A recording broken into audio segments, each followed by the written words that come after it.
Friends ఇక్కడైతే చాలా వర్షం అయితే పడుతుంది.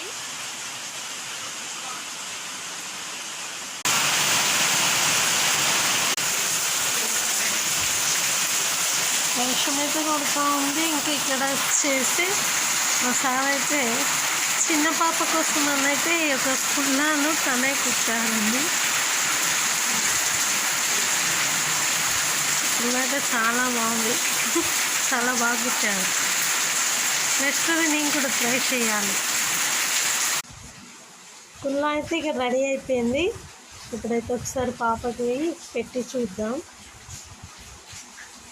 పాప కుళ్ళు పెట్టాం. కుళ్ళు అయితే పాపకైతే పెట్టేసాం. టైట్ ఏం లేదు, నాడన్నాయి కాబట్టి నువ్వు టైట్ చేస్తాను. టైట్ అవుతుంది. ఓకే